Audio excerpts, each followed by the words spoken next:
하나님 말씀 누가복음 12장 22절부터 31절까지 말씀입니다.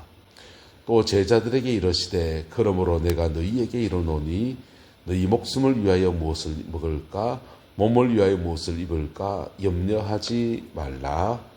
목숨이 음식보다 중하고 몸이 의복보다 중하니라. 까마귀를 생각하라. 심지도 아니하고 거두지도 아니하며 골방에 골방도 없고 창고도 없으되 하나님이 기르시나니 너희는 새보다 얼마나 더 귀하냐. 너희 중에 또 누가 염려함으로 그 키를 한 자라도 더할 수 있느냐. 그런즉 가장 작은 일도 하지 못하면서 어찌 다른 일들을 염려하느냐. 백합화를 생각하여 보라. 실도 만들지 않고 짜지도 아니하느니라. 그러나 내가 너희에게 말하노니 솔로몬의 모든 영광으로도 입은 것이 이 꽃 하나만큼 훌륭하지 못하였느니라. 오늘 있다가 내일 아궁이에 던져지는 들풀도 하나님이 이렇게 입히시거든. 하물며 너희일까 보냐. 믿음이 작은 자들아, 너희는 무엇을 먹을까 무엇을 마실까 하여 구하지 말며 근심하지도 말라. 이 모든 것은 세상 백성들이 구하는 것이라. 너희 아버지께서는 이런 것이 너희에게 있어야 할 것을 아시느니라. 다만 너희는 그의 나라를 구하라. 그리하면 이런 것들을 너희에게 더하시리라. 아멘. 이 말씀의 축복과 은혜가 저와 여러분과 함께하게 되기를 예수님의 이름으로 축복합니다. 저는 성도들에게 가끔씩 그렇게 얘기하곤 했습니다. 기도하지 않는 세속주의자보다 기도하는 기복주의자가 되세요. 이렇게 권면을 드렸습니다. 기도의 세계에서 우리가 60년대, 70년대 산에 가서 그렇게 많이 기도하고 하는 것들에 대해서 신학적 비판이 있었습니다. 산에 가서 구하는 게 민속신앙의 사람들이 선앙당에 가서 비는 거하고 똑같지 않느냐. 기도의 내용인즉슨 아들, 딸 주세요, 건강 주세요, 돈 주세요. 주로 구하는 것들이 간구에 속한 것들을 그렇게 구하는데 무속신앙에 구하는 것이나 교회 와서 구하는 것이나 또 산에 가서 구하는 것이나 똑같지 않더냐. 그리고 그게 다 기복주의다, 또 신비주의다, 이렇게 비난을 해드렸습니다. 청년 시절에 그게 또 선명하게 보이고 해서 비판의식 가지고 저도 비난을 했습니다. 신학을 하고 목회를 이렇게 해보니까 사람들이 기도를 배워가는 과정에 기복주의가 굉장히 중요한 역할을 한다라는 것들을 그렇게 깨닫습니다. 그리고 기복주의가 정말 기복주의인가, 그 사람의 비판이 기복주의인가라는 의문도 들었습니다. 여러분, 삶에 오늘 때거리가 없는 사람이 하나님 밥 주세요 하는 게 기복주의입니까? 그건 필요를 구하는 겁니다. 근데 밥 주셨는데 오늘 밥 먹을 거 있는데 내일 거 모레 거 해가 1년치 거 구하고 이러면 이제 잉여 생산물을 구하며 나가면 이제 기복주의적 기질을 나타내게 되겠죠. 그런데 사람들을 보니까 기복주의라고 비난을 하니까 그 밥은 필요하고 돈은 필요한데 이것을 하나님께 구하지 않고 세상적인 방법으로 구해가는 겁니다. 여러분, 그건 세속주의입니다. 월급이 많아지기를 원하고 아들, 딸 잘 되기를 원하고 공부 잘하기를 원하고 건강하기를 원하고 인간이 가지고 있는 원초적인 욕망이잖아요. 원초적인 욕망이고 인간이 가지고 필요지 않습니까? 필요를 기복주의라고 비난을 하니까 이거 하나님께 구하면 안 되는구나. 그러면 어떻게 해야 됩니까? 세속주의로 세상적인 방법으로 열심히 구해 나갑니다. 기도하지 않아요. 그래서 오늘 시대의 비극이 뭡니까? 전 세계적으로 공통적 현상이 있는데 국민소득이 $10,000가 넘었으면 교회 성장이 멈추더라라는 겁니다. 국민소득이 $10,000가 넘었으면 교회가 뭘 안 하는 줄 압니까? $10,000가 넘었으면 그래도 헌금 거둔 거 가지고 복지도 하고요. 세상을 섬기는 여러 가지 일들도 하고요. 교인들 데리고 놀러도 가고요. 다른 활동을 다 해요. 성경 공부도 하고요. 다 하는데 기도를 하지 않습니다. 기도가 식어버립니다. 나의 필요를 하나님께 구하는, 그걸 통해서 기도를 배워가는 과정을 통해서 주님이 내 영혼을 만지시고 은혜의 깊은 세계를 끌어가시는 그 다음 단계의 기도로 나가게 되는데, 그 다음 단계의 기도 나가기 전에 단계가 있다고 하면 좀 그렇지만은 기도의 1단계, 내 필요를 구하는 이 기도에서부터 기도의 습관을 배우고 하나님이 내 삶을 함께 하시는 것들을 배워가는 것들이 차단되어지는 것. 그리고 세속주의가 됩니다. 교회 안에 세속주의가 심각한 문제가 되었습니다. 한국교회 안에 세속주의가 심각합니다. 이거는 저희 같은 목사도 예외가 아닙니다. 어쨌든 주님은 제자들에게 기도에 대해서 말하면서 깊은 기도에 대해 말합니다. 근데 이 본문의 대상을 잘 봐야 돼요. 또 누구에게 이르시되? 제자들에게 이르시되. 누구에게 이르시되? 제자들에게 이르시되. 그래서 기복주의가 되시기를 축복합니다. 여러분의 필요가 있으면 하나님께 구하세요. 구하시다 보면 주님이 그것을 주실 때도 있고 더 좋은 걸 줄 때도 있고 그것을 거절하실 때도 있습니다. 그러면서 거절하실 때 그냥 거절하는 게 아니라 그의 왜 주지 않는지를 우리에게 설명하시고 깨우쳐 주시고 하면서 우리 신앙을 자라나게 돼요. 그래서 구하세요. 할렐루야. 간구의 기도가 저와 여러분들 안에 풍성하기를 예수님의 이름으로 축복합니다. 간구의 기도를 하는데 제자들입니다. 이 제자들 어떤 사람입니까? 주님 말합니다. 나를 따라오려거든 자기를 부인하고 자기 십자가를 지고 나를 따를 것이니라 라고 주님이 말씀하셨던 제자들입니다. 그 주님 말씀하실 때는 주님이 십자가 지지 않은 때입니다. 그래서 그 십자가 진단 말이 그들에게 무슨 말입니까? 사명의 무거운 짐을, 우리 십자가를 여러 가지로 해석하지 않습니까? 사명의 짐을 짊어가는 것 십자가, 우리 가정에 어려움이 있는데 그거 내가 늘 기도의 제목을 삼고 있으면 아이고 자가 내 십자가지, 자가 내 십자가지, 뭐 그렇게 얘기합니다. 사명의 십자가를 말할 때가 많아요.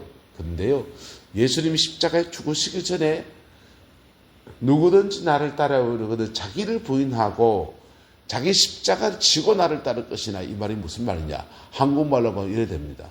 누구든지 나를 따라오려거든 자기를 부인하고 네 관짝 메고 와라 이거예요. 너 관짝 메고 와라 이거예요. 나 죽었다 하고 와라 이거예요. 그래서 내 세속적인 꿈, 세속적인 열망 이거 다 내려놓고 그리고 주를 따라간다 이거예요. 그게 제자의 삶입니다. 이 제자의 삶에 구약 백성들 중에 특정한 계층에게 그렇게 세워진 사람들이 있어요. 레위인들입니다. 레위인들은 땅도 주지 않고요. 거주할 집만 주고요. 이스라엘 전체에 흩어놓았습니다. 땅도 안 주는데 농경사회에서 뭐 먹고 삽니까? 성도들이 11조 한 것이 먹고 사는 거예요. 근데 11조 그거 먹고 살면서 그들은 뭘 바라봐야 됩니까? 주님을 바라보고 주님을 예배하고 주님을 경배하는 사람으로 그래 쓰임받는 겁니다. 솔로몬의 성전을 지을 때 성전의 성서 안에다가 그가 쓴 성경책을 한 권 이렇게 얹어놨습니다. 옛날 우리 예배당 가면은 이렇게 그 강대상 앞에다가 성경책을 펼쳐놨듯이 성경책을 하나 이렇게 펼쳐놨습니다. 그 성경책은 전도서를 펼쳐놨어요. 전도서. 헛되고 헛되며 헛되고 헛되니 모든 것이 헛되도다. 허무주의를 말하는 게 아니에요. 허무주의를 말하는 게 아니에요. 그들 솔로몬은 성전의 뜰에는 잠언을 펼쳐놨습니다. 잠언의 말씀이 무슨 말씀입니까?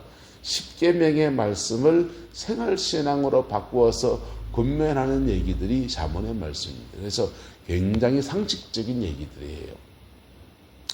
굉장히 상식적인 그 사람과 사람 사이의 규범에 관한 얘기들을 지키며 살아라. 이것을 잠언이 얘기하고 이것을 적절히 이렇게 풀어놓은 게 십계명이고 풀어놓은 게 잠언입니다. 그래서 잠언은 잔소리가 많아요.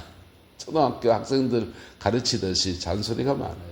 이런 잔소리 저런 잔소리 같은 그런 얘기가 많이 있습니다. 근데 생활신앙이에요. 성도는 생활 속에서 이렇게 살아야 된다. 그거를 뜰에다가 펼쳐놨습니다. 그 뜰에 누가 들어옵니까? 주의 백성들이 들어옵니다. 성소는 누가 들어갑니까? 제사장들이 들어갑니다. 제사장들, 그리스도의 제자의 도를 사는 사람들은 이렇게 살아야 된다. 세속적인 꿈, 세속적인 열망 이거 다 내려놓고 그 허무하다 하고 주님을 아는 것이 가장 고상하고 그 주님을 아는 기쁨 안에서 그렇게 살아가야 된다. 그 사람들은 돈 안 줍니까? 그 사람들은 돈 주십니다. 먹을 것 주십니다. 그때 주시는 물질과 모든 것들을 하나님이 선한 청지기에게 허락하시는 은혜인 겁니다. 할렐루야. 저와 여러분들 주의 선한 청지기로 살아내기를 예수님의 이름으로 축복합니다. 그래서 신약시대에는 성소와 휘장과 뭐 다 구분이 없어졌습니다. 누가 그 성소에 있느냐? 성소의 신앙이 된 사람이 거기 있습니다. 그 사람들이 어떤 사람들입니까? 종교 영역에서 성직자이기 때문에 거기에 가도 그러지 않아요. 직분으로 가지 않습니다. 그 신앙의 수준이 된 사람이 성소의 신앙인 겁니다. 그래서 아가서 그 요한 1, 2, 3서 쓴 요한 사도는 성소의 신앙을 청년신앙이다 이렇게 해요. 청년신앙이다. 아이신앙, 청년신앙, 아비신앙이라 하면서 신앙의 수준을 청년신앙이다라는 겁니다. 청년신앙의 특징이 뭡니까? 선한 청지기라는 겁니다. 할렐루야. 하나님이 그에게 무엇을 주셨든지 선한 청지기로 살아내는 겁니다. 그럴 때 오늘 본문은 말합니다. 너희는 목숨을 위하여 무엇을 먹을까? 몸을 위하여 무엇을 입을까? 뭐하지 말라? 염려하지 말라. 목숨이 음식보다 중하고 몸이 의복보다 중하니라. 까마귀를 생각하여 보라. 심지도 아니하고 거주지도 아니하며 골방도 없고 창고도 없으되 하나님이 기르신다. 요즘 까마귀도 많이 나왔었는데 너희는 새보다 얼마나 더 귀하냐. 주님이 인생을 살아가는 필요, 먹고 사는 문제의 필요에 대해서 까마귀 생각하고 들의 백합화 얘기하고 그런 거 얘기하면서 염려하지 말라고 말합니다. 하나님이 공급하신다는 겁니다. 레위인들이 이렇게 살아야 됐습니다. 이스라엘 지방 전체에 그렇게 흩어져서 50몇 개 지방에 흩어지거든요. 흩어져서 한 집안 일구 그들도 가장이고요. 자녀들이 있고요. 먹고 살아야 되고요. 중앙성소 예루살렘 성전에 있는 대제사장 가문들은 성전에 갈 때마다 예물을 드리고 뭐 그렇게 해서 섬겨주는 것이 고정적인 수입이 되지만은 지방에 흩어져 있는 레위인들은요. 별로 중요하게 생각하지 않는 경우도 많았고 신앙이 흐트러지면서 땅 가진 사람들 11조를 내지 않습니다. 밥 먹고 살아야 돼 어떻게 삽니까? 그래서 그들이 다른 우물을 파기 시작했습니다. 먹고 사는 문제는 해결해야 되니까 장사했습니다. 이스라엘 전체에 천라지망처럼 연결된 네트워크망, 레위인 집안들의 네트워크망을 통해서 여기 있는 생산물을 저기다 팔고 여기 있는 걸 저기다 팔면서 인연가치를 만들어내며 상업에 종사했습니다. 그러면서 이스라엘 나라가 망해버리는 거예요. 왜요? 일상의 삶을 살아가는 사람들이 죄를 지을 수 있고 흐트러질 수 있고 그들을 말씀으로 양육하고 지은 죄를 하나님 앞에 교회에 올리고 회개하고 중보하고 이게 다 레위인들이 할 일인데 그 죄 문제를 정리해 줄 레위인들이 교육해야 될 레위인들이 본업보다 입에 풀칠해야 되니까 상업에 종사하면서 영적인 수준이 가라앉아버린 그 레위인들을 제자리에 돌려놓은 사람이 다윗 왕입니다. 다윗 왕은 그 레위인들을 24개의 반차로 세워서 매일 하나님의 전에 와서 기도하고 예배하고 본업에 충실하게 하고 그들이 받아야 될 재정에 관한 것들을 나라에서 월급으로 책정해서 그렇게 주기 시작했습니다. 그러면서 이스라엘 나라가 다윗의 시대가 그래 이루어진 거예요. 어쨌든 그들도 먹고 살아야 되는 문제가 있습니다. 근데 그 절박한 처지에서 주를 바라보고 나가면 목사들이 하는 말에서 까마귀 날라온다. 엘리야에게 까마귀를 통해서 공개하셨듯이 오늘 이걸로 공개하시고 오늘 저것으로 공개하시고 계속 하나님의 공급하심이 계속 이루어집니다. 그렇게 주님의 공급하심에 대해서 배워야 돼요. 그리고 나는 뭐 해야 됩니까? 주님이 주신 본분에 충실해야 합니다. 할렐루야. 주님이 주신 본분에 충실해 가면서 뭐 해야 됩니까?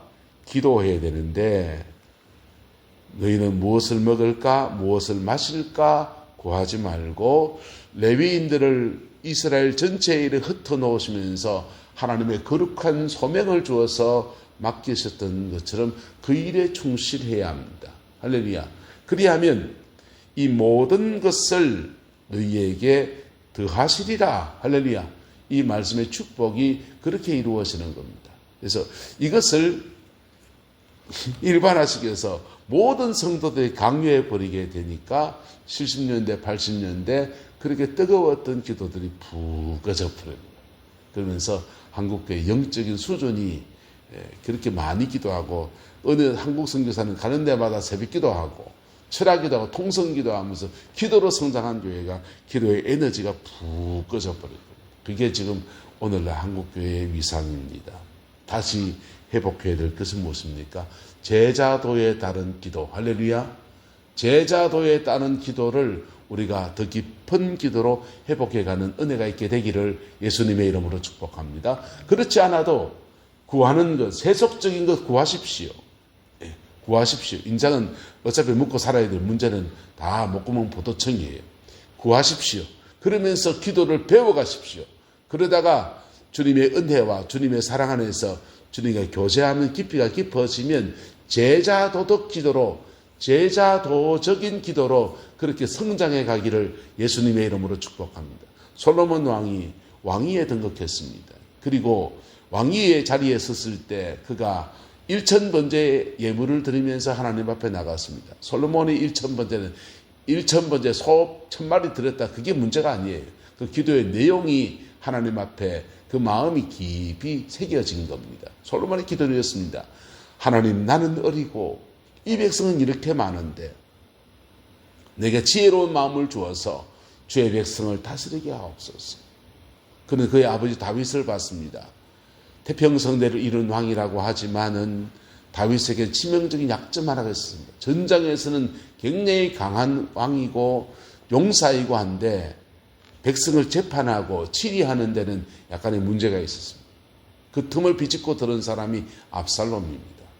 압살롬이 다윗이 이 왕정이 바쁘기도 하고 또 이 누수가 생겨서 재판해야 되는 부분에서 빵꾸가 나는 것들을 끼어들어서 자기가 재판하기 시작했습니다. 그리고는 왕의 권위를 앗아가서 모반을 일으키고 온 나라가 난리가 났습니다. 그래서 솔로몬이 보니까 태평성대는 이루었고 전쟁에서 용사가 필요한 때가 지났는데 다윗은 히어로 영웅이긴 하지만은 태평성대 가운데 백성을 잘 치리하는 문제에 관해서는 다윗에게는 그의 아버지의 부족함이 보였던 겁니다.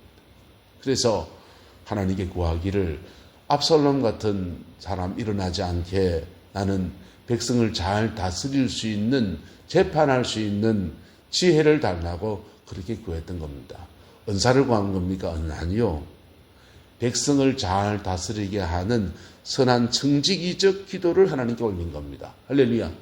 그래서 선한 청지기적을 위해서 하나님 돈 주세요 하는 거하고 하나님 오늘 먹고 살 거 없으니 돈 주세요 하는 거 다른 문제입니다. 똑같은 돈을 구해도 다른 문제입니다. 하나님의 은사를 구해도 마찬가지입니다. 하나님, 내가 주의 일을 감당하는데 은사적인 영역이 이 부분이 부족하니까 이것을 열어주옵소서 구하는 것하고 폼나게 그냥 해보려 하는 건 다른 문제입니다. 그래서 솔로몬은 청지기적 기도를 하나님께 올려드릴 때 주님이 그 기도를 기뻐하시면서 네가 그런 마음으로 간구한다면 나는 네가 구하지 아니하는 다른 것들도 더해서 부귀도 더하고 모든 것을 더하시겠다는 겁니다. 31절의 말씀입니다. 같이 읽어다 시작. 다만 너희는 그의 나라를 구하라. 그리하면 이런 것들을 너희에게 더하시리라. 할렐루야. 우리의 사명에 맞는 기도, 우리의 부르심에 합당한 그 기도 하나님 앞에 드리며 나갈 때, 그리고 그 일에 충실할 때 하나님은 이 모든 것들을 너희에게 더하시는 은혜 아래서 우리 인생의 필요도 채워지고 우리 삶의 부르심도 이루어 나가고 꿈도 이루어 나가고 비전도 이루어 나가고 가정 안에 필요한 것들을 채워가시는 은혜가 있는 것입니다. 이 은혜가 저와 여러분들 안에 충만하게 되기를 예수님의 이름으로 축복합니다. 뜰의 신앙의 사람에게는 잠언을 펼쳐놨어요. 10계명의 말씀을 지키면서 믿음으로 살아가고 말씀 붙들고 살아가는 삶에 대한 축복이 있습니다. 근데 성소 안에 들어온 제사장들은요, 그들의 사명을 감당하는 사람들이에요. 사명자들이에요. 사명을 감당하며 나갈 때, 거기에 충실할 때 하나님이 이런 것들을 너희에게 더하시는 은혜 안에서 그들에게 때로는 까마귀를 보내시든지 뭘 하든지 사르밧 과부에 뭘 하시든지 어쨌든 주님의 공급하심이 계속 되어지는 은혜가 있는 것입니다. 그 축복과 은혜가 우리 교회 안에 충만하여서 교회됨의 본질을 지켜나가며 이 조리의 땅에 그리스도의 복음을 아름답게 풀어내는 교회 되기를 소망합니다. 기도하겠습니다. 좋으신 아버지 하나님, 오늘 제자도덕 기도에 대해서 말씀을 나누었습니다. 그리스도의 제자된 저희들 이 기도의 깊이와 넓이를 배워갈 수 있도록 은혜를 베풀어 주시고 오늘 이 하루도 복음의 사람으로 살아내는 은혜가 있게 하나님 역사하여 주옵소서. 여호와께서 온전한 은혜와 사랑으로 함께해 주시기를 원합니다. 예수님의 이름으로 축복하며 기도드리옵나이다. 아멘.